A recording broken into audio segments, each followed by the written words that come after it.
What's up, guys? Welcome to Same Circle Wrestling. We're back again. This is probably the fourth time we've come back. But I just got my computer fixed and we're all locked in. Everything's set to go. We really have a lot to catch up on. So I think what we're gonna do is basically just jump around, hit on some of the points from Hell in a Cell, which just happened like a week ago. And I think we're only 2 weeks away from Survivor Series. Sounds right. I can look that up. I think it's 2 weeks. There's not a whole lot set in stone for it. I don't think there's anything set in stone for it, is there? Not really. I mean, unofficially they have the Jack Swagger versus Alberto Del Rio. And Roman Reigns and Seth Rollins. Oh, yeah. Yeah. And the Divas match.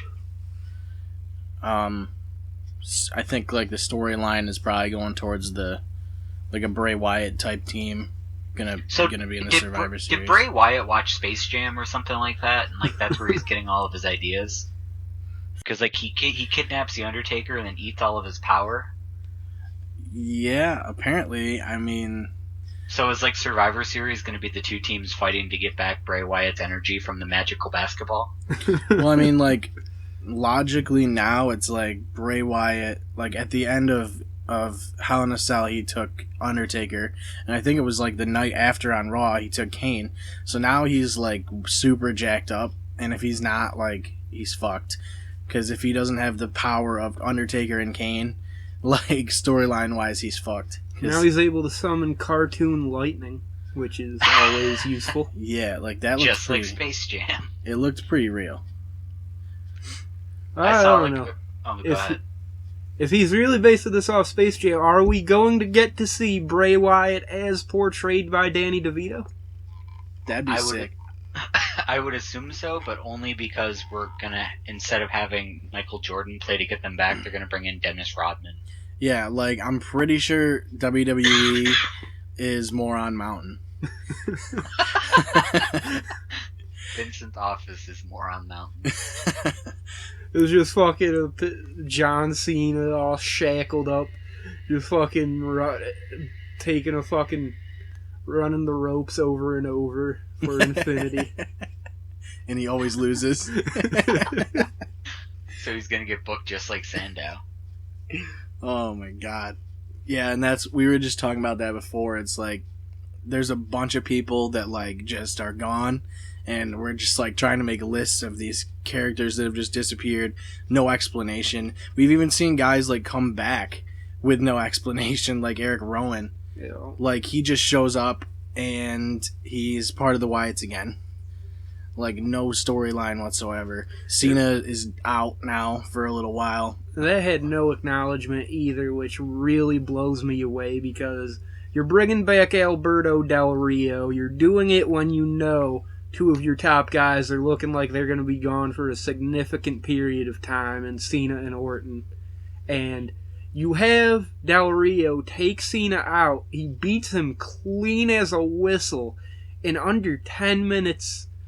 And with a fucking you kick. Don't use it to put him over at all. You make no acknowledgement of it. You don't work an angle with it. And you don't even have Del Rio look that strong going forward. Yeah. It just boggles the mind. And it's really disappointing, because these past two Raws after Hell in a Cell have actually been pretty solid. And there's just, as always, even more puzzling than usual booking decisions going on in the background. The Mex America gimmick definitely is promising. Especially since they did the flag thing and they put America on the bottom. Yeah. It's good stuff. Swagger showed up in a vignette and wearing a detective coat, which I thought was a nice touch. Yeah, he came dressed as Dean Ambrose. He's a lunatic Swagger. I seriously hope that Swagger and Del Rio have a feud, because that'd be really nice. You got to get Swagger up into that some sort of feud again. He was in the last time we saw him in something major was with Rusev, and that just dropped off completely. Yeah. Well, Rusev's injured. Rusev's storylines never go anywhere though. Yeah, but now he's actually injured, so there's an excuse for him to not have anything good going on. But did they explain, like, why he's gone? They haven't explained it, but, I mean, Randy Orton got injured throwing out his garbage. So, like, the running joke was, because Rusev, I think, has the same injury. They're like, there's no rumor that's been proven that Rusev got injured throwing out Randy Orton's garbage. Yeah, I believe he actually posted on Twitter, Rusev did, saying, apparently my biceps is too big for its tendon. Yeah. I'm pretty sure, like, Rusev and Lana getting engaged, like, ruined the storyline completely. Yo. Like, they had to just go with it. Like, it basically just ended the storyline, like, dead in its tracks. And then they debut Tyler Breeze on SmackDown. Yeah, and it's funny Thank because God. they worked the whole TMZ angle with the Dolph Ziggler and Lana thing. So when TMZ is the one to report that Lana and Rusev are engaged, they can't even just ignore it because they already brought all the TMZ attention to them themselves. Yeah. Like, it was just, like, so broken. Rusev should have just, like, held off. He should have just not. He should have waited until the storyline was over. TMZ turned heel on him. Respect the storyline. You gotta wait for your engagement because it's not kayfabe. But it's the reality era. Well, that's exactly why it fucking dropped off. And, like, honestly, like, that's most of the problem. I think I said it before on the podcast, is, like, now you can't just go with a storyline because people are looking into it all the time anyway. So, like, especially these, like, romantic storylines, it's like no one believes any of it. Especially when, like, they've evolved from the days where wrestlers couldn't go to the same bar as another wrestler because they were, like, a heel or a face and they couldn't be seen in public together. And now it's right down to the point where I'm surprised, like, people in relationships, like, literally in the company, like John Cena and Nikki Bella, are able to keep it together. Right. Just based on the fact that, like, so many people are trying to pry into that kind of information. Yeah. We're watching NXT right now. It's Finn Balor and Apollo Crews. Apollo Crews is fucking awesome. Like, from every match I've seen. Like, he's, like, another level. Like, athletically. He's, like, a big dude, but he's fucking athletic as shit. And his finisher, they're only letting him do half of his finisher from the indies. Originally, he was doing a standing moonsault into a standing shooting star press. It's fucking sick. It's crazy, like, how much they don't let them do. Yeah. Like, I was watching the match that we went to see, like, a while back with the Young Bucks, and, like, that shit is, like, another level. Yeah. Compared to the shit that you see on WWE. Even TNA will put shit that you won't see on WWE. Like, if I can upload that video from my phone, I'll put it on the Facebook page. But what is the Young Bucks situation? Are they signed now? It actually, ROH. yep. Ring of Honor, yeah. I thought I remembered hearing that. If I'm not mistaken, it was the most lucrative deal in ROH history, and they can still work Japan. And I believe they can work Mexico too, and they Does might that be free able them to to do work Lucha other. Underground? I don't think they'll be doing Lucha Underground because that'd be televised, Yeah, that's true. but they can still work PWG, which is huge. Well, I mean, I'm sure they could work Lucha Underground into that contract somehow. Like, Lucha Underground is shooting. I think they just started shooting recently, or they're shooting soon. I think it's this weekend. Like, I remember seeing on their Facebook page that they were doing, like, they're gonna start shooting, or they were selling tickets or whatever. But I'd like to see what their final roster is. I'm just curious to see if Rey Mysterio is on there. Yeah, exactly. Like, we know now that El Patron is not gonna be there. We know Big Rick isn't going to be there. Yeah. Because Big Rick just walked out of everything. And Big Rick, I'm hearing, is not in fact retired. He either had second thoughts or it was a wrong report. He may still be in play. I mean, it wouldn't surprise me. He wasn't really that utilized in Lucha Underground, at least in the second half of last season, or the first season. I started to think like I cared about the Mac more than I cared about Big Rick. Yep. That's not a very big leap. Mac is pretty fucking awesome. Yeah, he had some really good matches towards the end, especially at Ultima Lucha. Yeah. That beer can man. spot with the stunner. Yo. They had a full-blown Stone Cold and Rock tribute spot. It was him versus, I want to say AR Fox, but that's probably wrong. And they went full-blown stunners, rock bottoms, beer cans. It was the people's elbow. They just went all out with it, and it was great. AR Fox is filthy. He's one of those guys that, like, I feel like needs to be, like, pushed up somewhere. You know. He needs to be a lot more prominent than he is. Like, I don't, like, this match right here, this Finn Balor match, like, I feel like this almost could have gone either way. Like, because honestly, Finn Balor, like, is ready to be pushed up, but it's like NXT still wants to keep him there, you know what I mean? Yeah.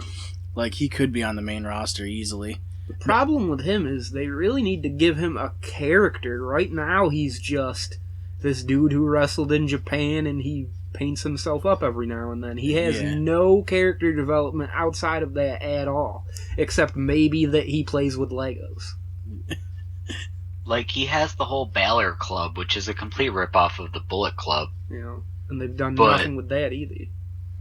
But, like, they don't elaborate on what that even means.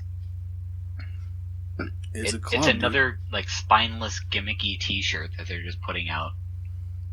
They love to do that, because then, like, like a month later, or even a couple weeks later, they're just fucking... They don't matter anymore. So then you have to buy... They're just obsolete after a couple weeks, and you have to buy a new one.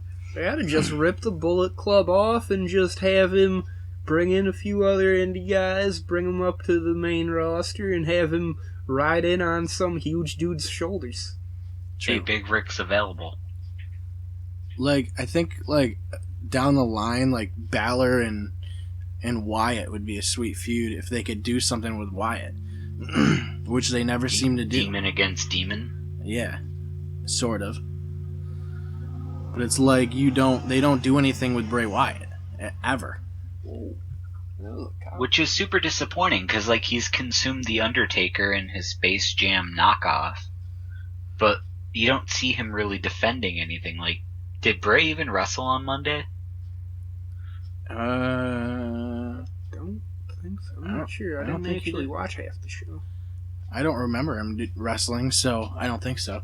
I do. He wrestles on SmackDown in a 4-on-4 Survivor Series match.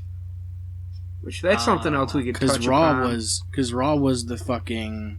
That 5-on-5 with Reigns and Ambrose and Rollins and all them guys. And the Usos came back. You gotta mention that.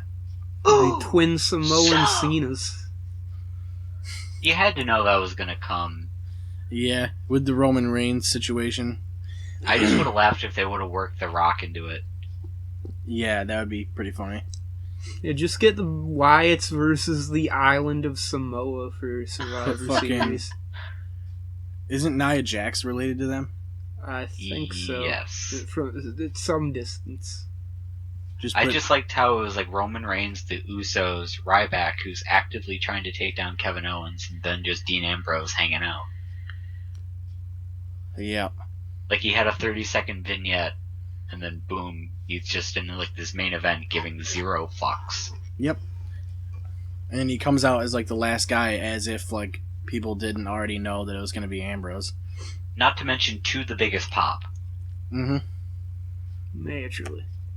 But yeah. Roman was kind of over. He wasn't getting as booed as we're used to. Yeah, I noticed that. Which is fucking weird. Like, he hasn't changed anything.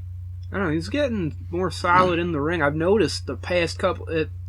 in the Hell ring, in a Cell and the past couple weeks, he is bumping like a motherfucker for some of these spots. Yeah, in the ring, I have no problem with him. It's like his fucking just... when he talks. He has no charisma. There's no substance. Yeah, I mean... once again, it comes down to the way they're booking him. But as a performer, he's actually looking all right. I mean, I still don't really think he should be the guy, but I think he's ready for a feud, spend a month or two in the main event. You might see it happen, though, with Rollins being out, possibly. Yeah. Oh, yeah, we haven't even mentioned that yet. And like, Rollins, if you lose Rollins at this point, like, that's huge. Because he's, like, the guy who kicks off every show. He's, like, in the main event of every show. It's like he's literally the center point of WWE programming right now. Yeah. So you got to do something there to fill in for that, especially when you're losing Cena and Orton for an undetermined amount of time. Especially when you have guys like Sheamus who are primed to be like the next big guy since he has the money in the bank, and he's currently listed as a tag team wrestler with Wade Barrett. Wade Barrett, yeah. I was thinking that too. I was watching them like last week or this week or whatever, and they were just, it's like they're a pretty common tag team to see now. It's like, why didn't they just make them a tag team and not give fucking Sheamus the fucking money in the bank? Because he's done nothing that has led him towards a storyline that is gonna put him like in a situation where he's gonna go for the title. I mean, now you could probably step him into a certain situation, but it all depends on where the belt goes, like in the Rollins situation. Tell you what they really needed to do, well, before Rusev got injured, I did like the idea of that three-way European bro shit between Rusev and Barrett and Sheamus. What they really needed to do is not fire Drew McIntyre and bring up the United Kingdom stable from that one WWE game story mode. That'd be fucking sick, actually. Bring Regal up, manage it, fucking, it's perfect. I mean, it's not like they can't have three-person stables either. Like you have New Day, who basically doesn't fucking, I don't know why it's doing that. My computer's vibrating and shit violently. But fucking, like, I don't know. I just feel like you have New Day that's a 3-person tag team, and then you have no other tag team that's a 3-way tag. So like you always have one guy that's underutilized, and I feel like most of the time it goes to Xavier Woods. That's the underutilized guy. They just give him a trombone and they're like, here, like, play this. And some of the gifts from that are just hilarious. Yeah. Every time he plays that Final Fantasy fanfare on the trombone, I love it. I don't even give two shits about Final Fantasy, really. But when they had him bring him from off screen to be part of Seth Rollins' team, and they just had, before they acknowledge he's even there, you just hear him play it on the trombone. Yep. It was great. I think it's cool, like, what they're doing. New Day's killing it right now. Yeah, the thing is, it's really not a great spot they're in right now. They lost. They were the first ones eliminated, all three of them.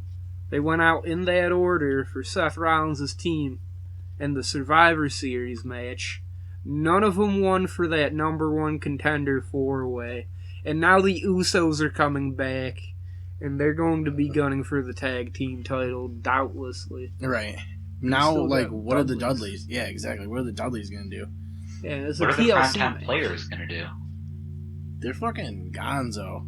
Like, we like, that's another one that has just disappeared. You got Fandango, primetime players, Bo Dallas. Like, I feel like all of these people could just be thrown into storylines, and either they don't have room for it or they think they don't have room for it. And, like, it's another thing, like, where you don't watch SmackDown because nothing happens. And I don't see why that stuff can't happen on SmackDown. Put some of those lower tier guys in there. On the SmackDown card, at least, you know? It's weird because, all things considered, the last 2 weeks of Raw have been substantially better than probably the 5 or 6 months preceding it. But the SmackDown is still lacking with the fact that they can't put solid wrestling on either of those two shows, short of, oh no, the show opens up, sets up like a multi-mix tag at like the last 45 minutes of the show, so there's no substance. Yeah, it's like they put everybody in that main event just to have them on the show. And it's like, I know that a brand split isn't going to happen, but it should. Like, with how much talent they have. But I feel like creative wouldn't be able to handle 2 shows. They can't even really handle one. And none of that's on the writers. Like, it's not the writers' fault that Vince is changing the show like an hour and a half before it starts. And he's like, okay, make all of this make sense. Well, and they're limited, too. Yeah, so as WWID's idea of long-term booking is to have the script finished by Sunday night. That's fucked. That would be a dream if they could actually do it. Yeah. Like, I can't put my finger on, like, what the issue really is. But I think it comes down to, like, I hate PG, like, the PG terminology kind of thing. But they have so many limitations because of it. Match-wise and creative-wise. And it seems like everything is just the same now, like over and over with different characters. Exactly, but I think the PG thing is not so much the cause as it is a symptom. I think the cause is how corporate everything is now. You got to please the sponsors, so you can't have anything too violent and too edgy. Yeah. And that just works its way through everything. We just saw the end of this week's NXT here, and there was talk that what direction are they going to go with the outcome of this title match? You got Samoa Joe, you got Baron Corbin, all floating around the title picture. And Fatal 4-way. It turns out that the answer was all of the above. I mean, like, I never mind that, because, like, they do have 4 guys that could be up there. Yeah. So, I mean, and only one guy's going to come out on top, obviously. Yeah, this is a good point of bringing something overbooked like that. Just because how many people they have up there. And it's something happening in WWE programming, so it can't be upset with that. Well, that's another thing. Like with the guys that are getting hurt now, you almost have no choice but to bring somebody up. Yeah. And I don't think Breeze just came up, but I don't think he's going to be thrown into anything big. He's thrown into that situation with Ziggler. I mean, like, it's Breeze, he's solid as hell, but you don't really expect him to be at all consequential. The thing with Breeze is, like, he stepped in and he's going to be a solid role, but he's such a new face that he can't lead the feud that he's in. Yeah. Which is why he definitely needs Dolph Ziggler to kind of, I guess, pull the punches and lead him on the dance floor. But I think after a good feud with Dolph, he can become, like, a viable next man up. But right now, he can't do that. Yeah, that leads into something I've noticed. I mean, Dolph Ziggler might not be the best example, but just with the quality of wrestlers they've been bringing in with these new call-ups, you've got matches where you have one of the workers is insanely talented, the other worker maybe not so much, but because that worker has the seniority, they're the one calling the spots, calling the match, and it just seems to end up in an awkward place. Yeah. I mean, like... Well, I mean, I noticed, too, that, like, a lot of guys that come from NXT, like, not everybody watches NXT as much as weird as that is. Like, the WWE universe that watches the main roster doesn't know who the fuck Tyler Breeze is. And, you know, like, so when he comes out and makes a debut, he doesn't get as big of a pop as, like, if it was Full Sail, you know, which is weird because it's such a smaller venue. But, you know, that main roster crowd doesn't always watch NXT, so you can't, like, just take a guy from NXT and throw him into the spotlight. You gotta develop him all over again, in a sense. I think it's really hard for anybody on that roster to come up with the same kind of punch that Kevin Owens did. Because when Owens came out, like, he legitimately shocked a lot of people. And just the way that his character exuded, like, that asshole nature, he was doing great. But I don't think there's anybody down in NXT that can come up with that same kind of punch and firepower. Yeah, and you can't do that again because it's almost like you already did it. You already did it with Owens, and now Owens is in like a good spot, but it's a question of like how long it's going to take for him to be in a title picture, or the main title picture at least.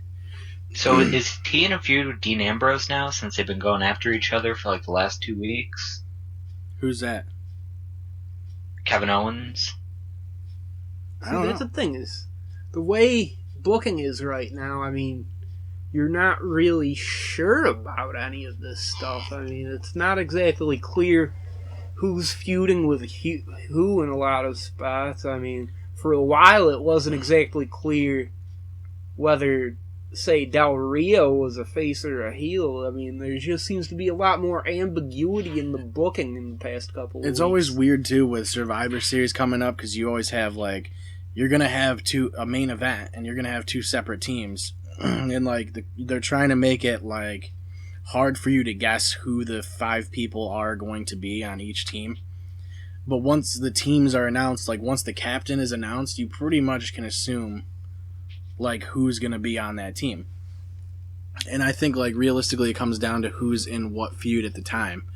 Obviously, like if Reigns is in the fucking 5v5, which obviously he isn't now because he's got the match with Rollins. Well, that's assuming Rollins is healthy. But And that's assuming they don't make it a 5-for-5 winner. Team captain takes the title. yeah, that's true. Which wouldn't make sense, but not much of this does. Yeah, I mean, I could even see that happening realistically. But again, it's assuming Rollins is healthy. And like I feel like Roman Reigns, like as soon as you see Roman Reigns is there, you know who his team's gonna be. You know, like it's gonna be Ryback and fucking Ambrose. Pretty much just the usual guys you see on Raw that are helping him. So it's hard like when Survivor Series comes up to keep guys like a mystery as to who's gonna be on these teams. I think what it's gonna come down to is a Wyatt team though. You gotta find out who that 5th member of the Swamp is gonna be. See, I'm not so sure at this point that they're even married to the idea of having their Survivor Series match be 5v5. For a long time, it was just 4v4. 5v5, if I'm not mistaken, is a relatively recent concept. And so I don't think... Well, I mean, you can't really assume they'll do the logical thing, but I feel like they wouldn't try to force having a 5th member of the family just for the sake of having the same Survivor Series match they've had for the last while. Yeah. While I do agree with that, they spent a good portion of Monday's Raw talking about how, you know, Eric Rowan's back, Luke Harper's back, and Beef Stroganoff is now in the fold. They kept alluding to who else could be joining the Wyatts or who else could, you know, become part of the family. So I would not be surprised if they tried to bring up like a Baron Corbin or Bo Dallas or somebody else and kind of like slide them into the family. Even Bull Dempsey. Yeah. That's true, because I had also thought that they wouldn't be married to the idea of a Wyatt family member needing a gigantic bushy beard, but clearly I was proven wrong with that. Yeah, that does have to happen. So now you're your pickings are slim. It took Beef Stroganoff so long to get up to the main roster just because he couldn't grow that beard. Yeah. That's what it was. They were just waiting for it. If they hadn't fucked up Adam Rose, they could have fucking teased that whole Leo Kruger split personality and had him turn dark. Instead, they gave it to Kane. All right, we're back. I think government was trying to take us off the grid. Dude, I know how it is. So we're playing harmonicas and stuff to pass the time. That's what happens during blackouts. You gotta play harmonicas and and watch Dragon Ball Z. yeah, except for I can only watch Dragon Ball Z with internet, so They've never stopped us before. that's true. You gotta get it on VHS. I have season 9 on DVD, if that counts. Kinda. Now I got to get back into Raw because we were watching Raw, and I don't know where we were. So, I think Seth Rollins had just walked out. but we were talking about beards. So, I mean, that's a pretty good place to start.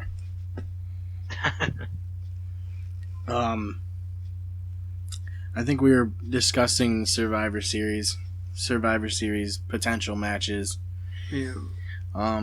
Who has the beard enough to hang with the Wyatts? Yeah.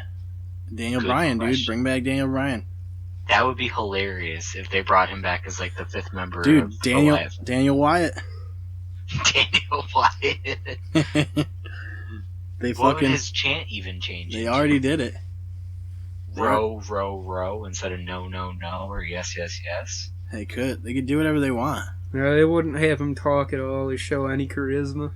Just have him walk out in that fucking dark blue fucking garbage man coverall and He'd Yep. wear the coveralls and a goat mask, yes, so JBL would be vindicated. holy They're shit, running it out of writes goat- itself. That's true.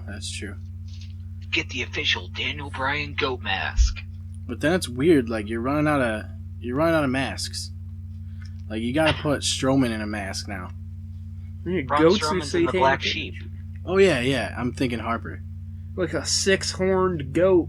It's fucking satanic imagery. It's all Fucking. too good. Harper can wear a basketball mask, because that's obviously where they put all the talent.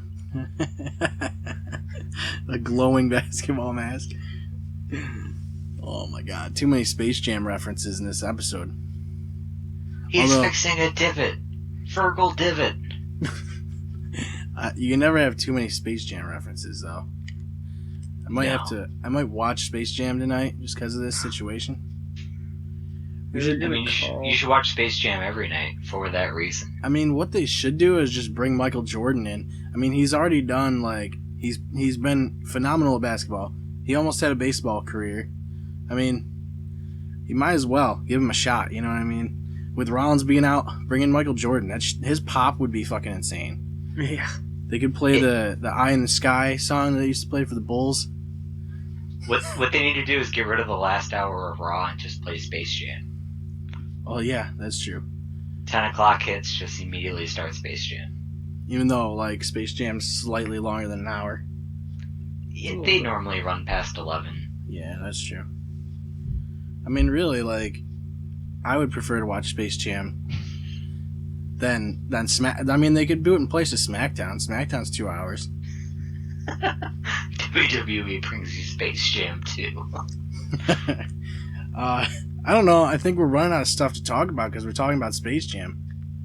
I mean, Yeah, I think there's it's a pretty nothing safe wrong place with to wrap up. We'll try to have a show after Survivor Series. It's better when it's fresh in your mind because right now it's Wednesday. It's Raw was a couple days ago.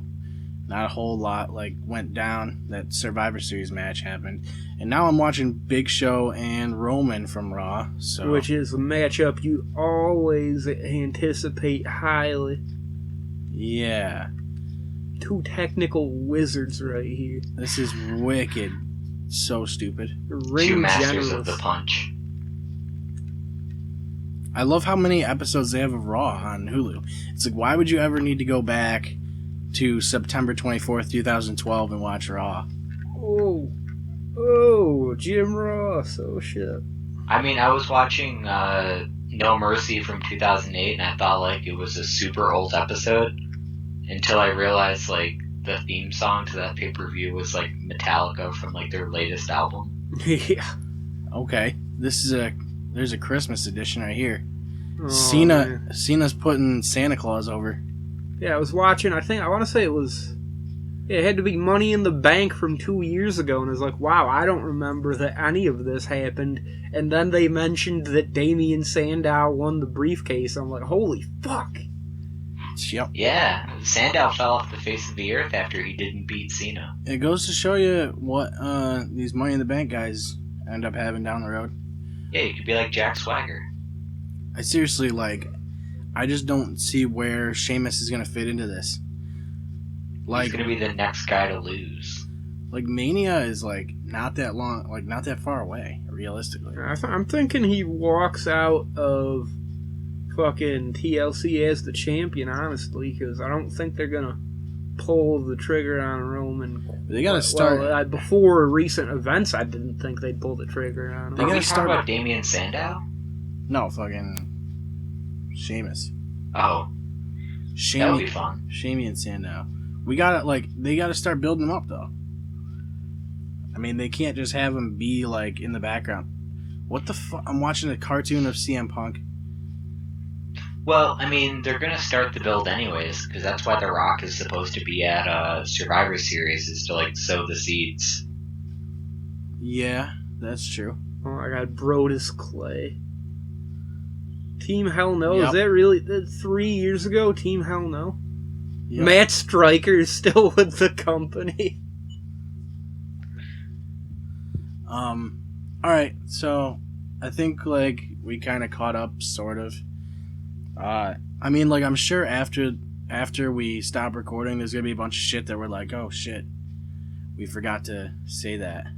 But we're doing this without notes. We're just kind of... Or any game plan whatsoever. Yeah, we just kind of went into this one.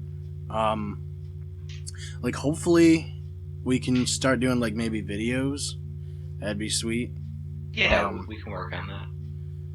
Like, I mean, other than that, pretty much what we have planned is the huge.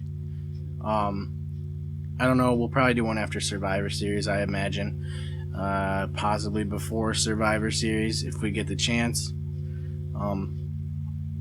Other than that, I mean, if you've sat here and listened to our Space Jam conversations, thanks.